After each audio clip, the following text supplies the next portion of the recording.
The Hamish and Andy Show podcast. Powered by Amy. Lucky you're with Amy. Good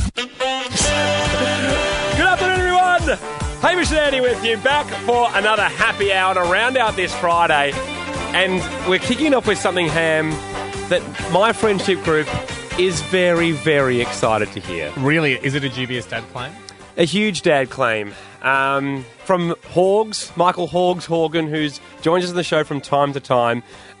He had inventions back in the day. Recently, he's been a spout of duping on his part. Yeah, he really seems to have hung up his lab coat and specs. He hasn't invented anything for the show for quite some time. No. But he has come to the show, with up to 2 or 3 dupings recently. He had his bike stolen, and he's often getting swindled for things. Yeah. What? So is this a claim that he's made about his dad doing something incredible? Like the claim I used to make about my dad playing table tennis for Victoria. Yeah, similar to that. He said his dad did something incredible. We had a bit of a golfing weekend, and it came up again. It's been a source of great amusement amongst my mates. The thing about it is, you grow up, and as now I'm a dad myself, I'll just tell Sonny something, not expecting him to remember it. Yeah. But kids remember what their parents tell them, and I was positive my dad told me that he played table tennis and baseball for Victoria, neither of which I think in the 60s had a state team, neither discipline had one. He certainly didn't play for them. He just played a lot at university, and he attended university in Victoria, and I might have put those two things together in my head. Here's the problem with Hogs is one. He told us this when he turned 20, so he should have known better. Yeah, okay. We don't think his dad did it. In fact, let's get Hogs up next, because he's still adamant, as of the weekend, he's still adamant that his dad pulled this off. Okay? Yeah, all right. So I'll be an impartial judge. And we're joined by Hogs, a good friend of the show. Hogs, how are you, mate? Good, boys. Sorry to interrupt the end of your day. Is a busy one out there, kids book salesman? Sales going all right. Oh, that's good to hear. Yeah. You don't know why you're on. No. But obviously, amongst our mates, we've had a bit of a giggle about a certain thing that you've claimed that your dad has done for many years. I already love this because I know that laugh from Hogs, even though I don't know what the story is. Hogs, as a fresh pair of ears, who I promise will only judge this based on what I perceive to be the scientific merits and the limits of human possibility, can you tell me what you are claiming your dad to have done? Well, he was at his beach house. He's got a tennis court, and there was a brown snake sitting on the tennis court. Yep. And he thought, well, that's quite dangerous for the kids, and picks it up by the tail and chucks it over the fence. Was it a brown-coloured snake, or was it the actual species, the brown snake, the most venomous snake in Australia? No, well, he claimed it was a brown. Yeah, I haven't spoken to him for about a year about it. But he's claiming it was a brown. How many years ago did it happen?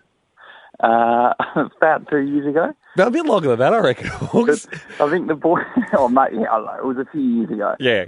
I told the boys, and then obviously, Andy and all the guys are just having a huge laugh, and so the story's gone from him picking it up to, swinging around his head, and, Well, he would have had to swing it at least once to get it over the tennis court fence. Exactly. Well, there you go, 10 times. The guy picked it up and chucked it over the fence. I just don't think Hogs' dad is not the crocodile hunter. I don't think at any point he went down and saw the most deadly snake in Australia and went, don't worry, guys, I've got this covered. At least you would have, I'm not promoting cruelty to snakes here, but geez, in that moment of panic to protect your family, wouldn't you whack it with a tennis racket first? Apparently not. And Hogs. Apparently not, no. That's dangerous for the kids on the tennis court. I've got no problem with a brown snake being on the rest of the property, though. And now, Hogs, we've asked you over the years, did anyone else see this? And he says, no, your dad was by himself, went down, picking up snakes, throwing them over fences. Hogs, did he pick it up by the tail? Tail, yeah. Well, I would have thought so. He's still alive. I'm just trying to remember here, Ando, when you and I were travelling up, we were travelling through Australia on the Caravan of Courage. We were up in the Northern Territory at a mine site that had a lot of snakes there, and they taught us how to do snake handling. Yeah.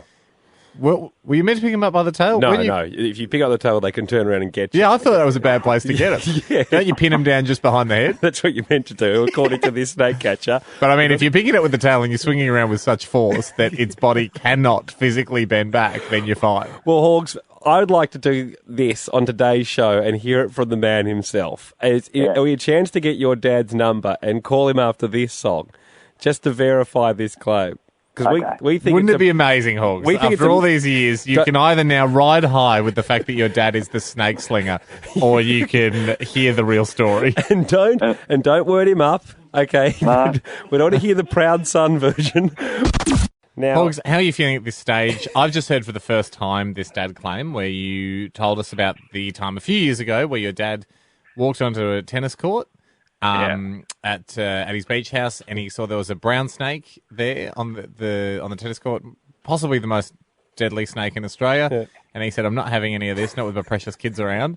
Picked up the brown snake and threw it over the tennis court fence, which, if it's the kind of fence that most tennis courts have around them, would involve at least, for my way of thinking, at least one slinging motion. I don't think you could just shot put it over the fence. I think it'd be more of a hammer throw. Yeah, you'd need at least to build up a bit of momentum. Now, as you lamented the fact that over the years, the guys in Andy's friendship circle have obviously built this up to be quite like he's swinging it around like he's got a feather boa and he's a burlesque dancer.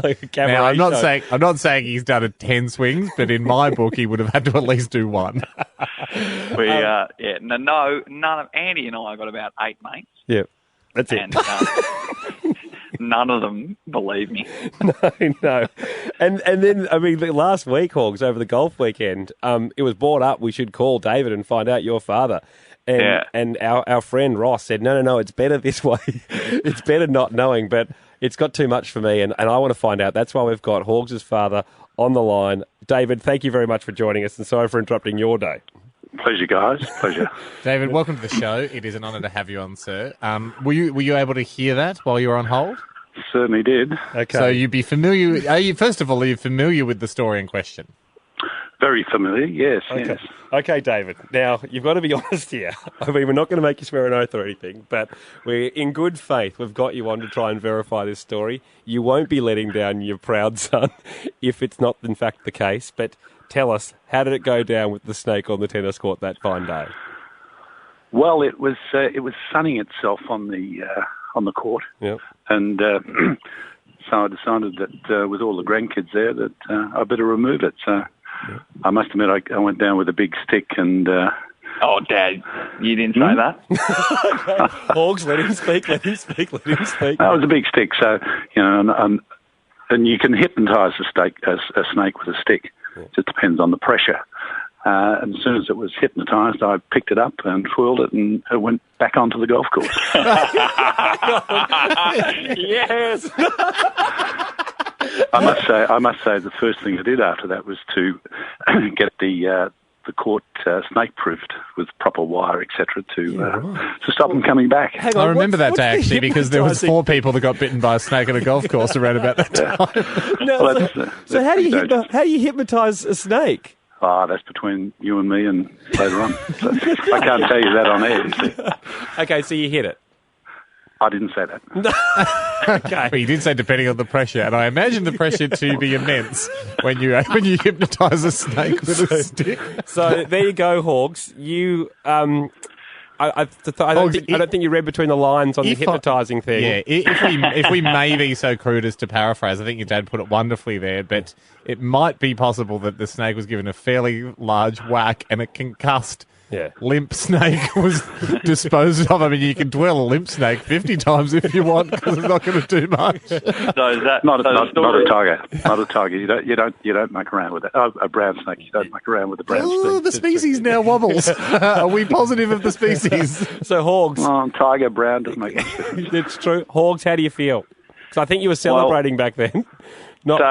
chucking a dead snake over is not, No, it wasn't not dead. as impressive. Heavily concussed. It wouldn't have been allowed back on the field. Slightly woozy snake, though. We'd get rejected from the bar.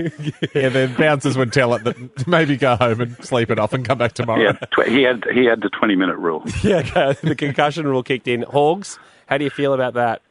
Well, I don't know how can I tell the story in the future? I mean, is it still? I don't have to talk about the concussion. I suppose. Well, I think that's the important part of it, because we're thinking your dad's this regular crocodile hunter.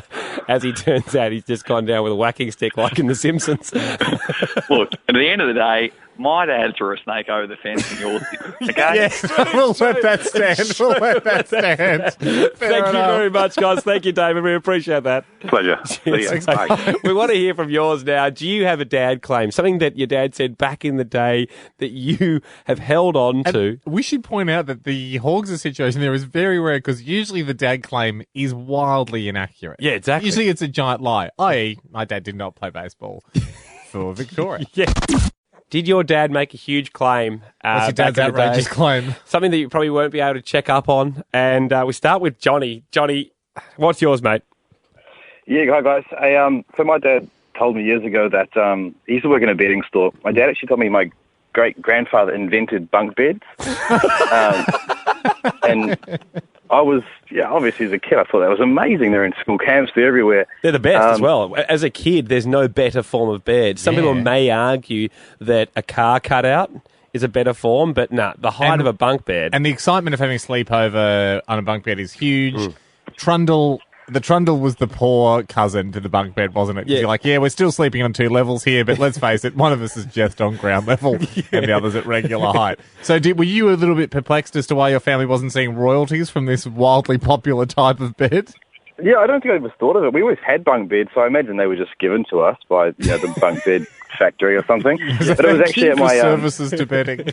It was actually at my grandfather's funeral that I was asked to read a speech as a kid, and I was amazed that no one touched on that amazing fact. So at the funeral, I read out, and then, the world is helped by his bedding, and Dad just laughs from the crowd and says no. I'm annoyed he's not in a bunk coffin after what he's done. Thanks so much, Johnny. Jamie, Sounds like a great man. What is your dad claim? When I was younger, my dad told me that if you got your torch and you shone it into the sky at night, the beam would attract aliens and they'd come and invade. Okay. I'm pretty sure that's true. So why would... So was it to not do that? I just never did it after that. I was so skeptical. Yeah. And my friends would accidentally shine the torch at the sky, but no, don't do that. No. Aliens. Gee, they'd attack Warner Brothers movie world all the time. Yeah, you must have thought they'd attach the 20th Century Fox logo quite a lot. But how well behaved did you think the rest of the planet had been since no alien invasion had been imminent? Hey, you like a lie. I love a lie. You're going to lie to your son a fair bit, I'd imagine, over the... Already started. Yeah. Is there any point in sitting down and correcting these? Because you don't want your son to look like a fool, in high school areas. You should probably pencil in around about, I guess, the 13th birthday. Maybe graduating from year 6. Sit down and go, listen, mate, have a think about it. What do you think to be true based on what I've told you? And I'll just go through there as a bit of an audit and see if I can weed out any of the lies I told you and I forgot about. This is Amanda to wrap us up. Amanda, tell us the dad claim.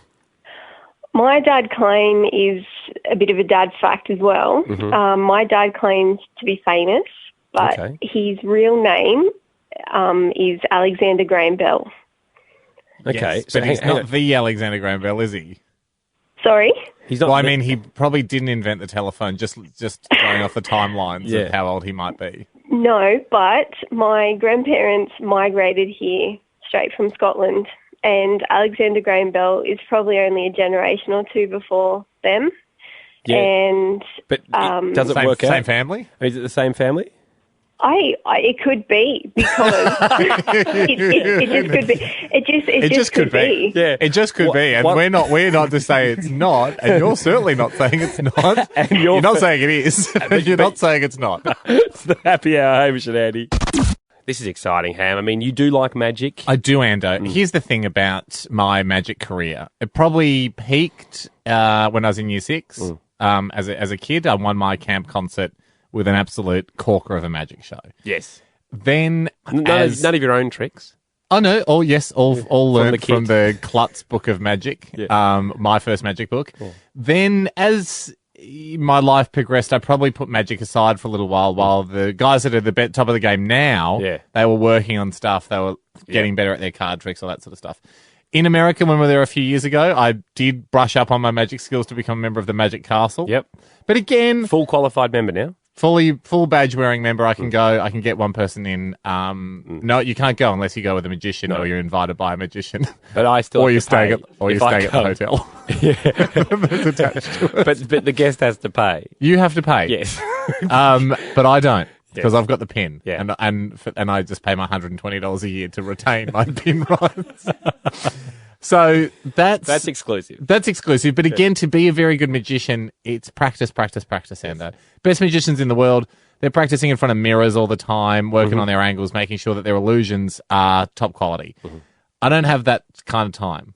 You know me, I'm a very busy guy. Yeah, exactly. I rarely even have time to update the software on my phone, on my computer. I'll do it later. Who's got 10 minutes? I don't have 10 minutes. I don't have 10 minutes. No. I don't have 10 minutes. You've got a Boost juice to buy. I've got a giant kiwi of chocolate to eat. I've got a lot of stuff to do, and that's just today, for example. Yeah. So I've discovered a whole new world of magic. Because if you can't get better, maybe you should start playing to audiences that are dumber. That's my theory. And baby magic is a wonderful area. I've started doing magic tricks to Sonny, to my son, and he's only 4 months old, so he doesn't know what's going on. Okay, I can fool this kid. I can run rings around him, and I'm having the time of my life. And I've got to the stage now where I've got such an impressive array of tricks. Yeah. I thought there's definitely a market in this. If there's other babies out there whose parents are doing magic tricks on them and they're confused by them, maybe I go against the Magician's Code, which is a huge call. Yeah. Go against the Magician's Code, and I reveal just how I'm able to pull off some of these magic tricks to my 4-month-old son. New to DVD, it's Secrets of Baby Magic Revealed. I'm telling you all my tricks. World-class baby magician Hamish Blake shows you his greatest tricks. Other baby magicians will probably try and kill me for this. When you purchase the one-disc box set, you are purchasing the keys to a magician's treasure chest of never-before-revealed secrets to some of his greatest illusions. The value is insane. If you're a baby, mystified by the illusions this man can produce, scratch your tiny bald head no more as you learn the secret of tricks like the vanishing monkey. Watch here as the monkey dances before your eyes. Then it's gone. Impossible, right? Here's the secret revealed. I move the monkey quickly behind the baby's head. I then pretend to not know where the monkey is, but really, of course, I do know because I'm holding it. And what about the flying dog? See here, as the Dalmatian soars high into the lounge room air, able to swoop and hover at the magician's command. But now, the secret. The Labrador is a puppet. It's a hand puppet. My hand is inside it, so when I give it a voice command to fly, I'm actually able to control the dog by just lifting my hand up into the air, and the puppet's on my hand. And this baby magic master finally reveals the secret behind his greatest trick, Disco Cat. How does a seemingly inanimate cat suddenly spout forth music and have its chest erupt into flashing lights? There's a switch on the back of the cat that I press. Secrets of Baby Magic Revealed. Order now and finally know the truth to all 3 tricks this master does. I wonder if I should have given all the tricks away in the ad. This is Hamish and Andy's Happy Hour. Huge Friday, Ham. What a Friday, Ando. We've sorted out some dad claims. All of them were lies? Yeah, all dads are lies. To varying degrees. Very much established that. You revealed some of your magic tricks, which is a huge thing for any magician to do. When it goes against the code. Yeah, secrets revealed. It's usually when you're on the down slope of your career as a magician. Yeah, so you if you've been pushed out the door, you'll drag a few out with you. And that's what I was trying to do. When you can't be bothered improving your sandcastle, just go around and kick everyone else's over. I think that's pretty much what it is. A little bit easier. We haven't had a chance to catch up, mate, so we should do that heading into the weekend over jazz. Yeah, let's. Hey, Ando. Mm-hmm. So the other day, I was looking at my iTunes, and you know me, I'm known for being a music collector. I got 5,000 songs on there.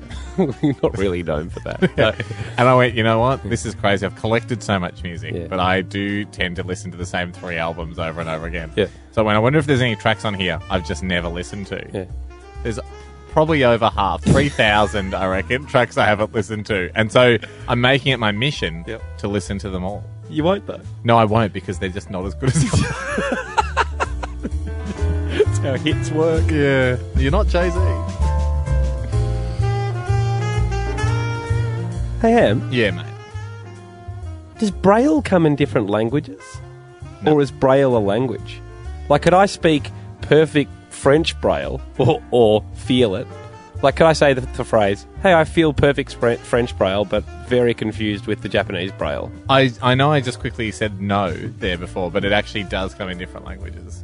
Really? Well, it must, because... Actually, no, it doesn't have to. I'm just thinking about elevator buttons, but, 3 is 3 is 3. We all get it. Hey, Ando. Mm-hmm. I want to take your mind back a couple of weeks ago. You, me, Rye, Tim. Remember we all went out for lunch? Yeah. Fancy lunch. Fancy Oh, lunch yes, time. I remember. Yeah, I'd wear a shirt. Interesting. I'm glad you brought that up. I notice you're wearing 3 buttons undone these days instead of just the regulation top and neck button, and you're trying to show off a bit more of your chest hair. Are you proud of your chest hair? Do you feel like you've grown a bit more? Is it ready to be shown off? Has this winter's crop been good to you? Are we doing that now? No, it was just hot that day. No, you weren't. I had a jacket on. Can't have been. That was all that bloody chest hair.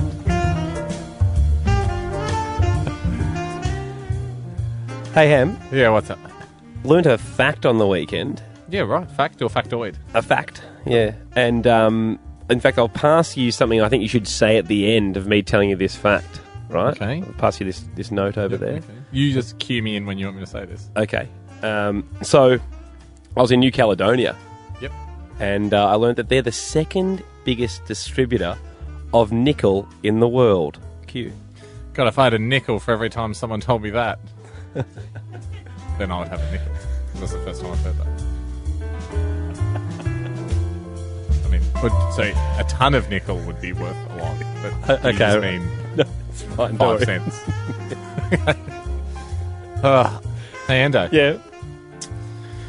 I haven't given you a Bachelor update for a little while. No. But here's something he throws out there a lot when he's on his dates, The Bachelor.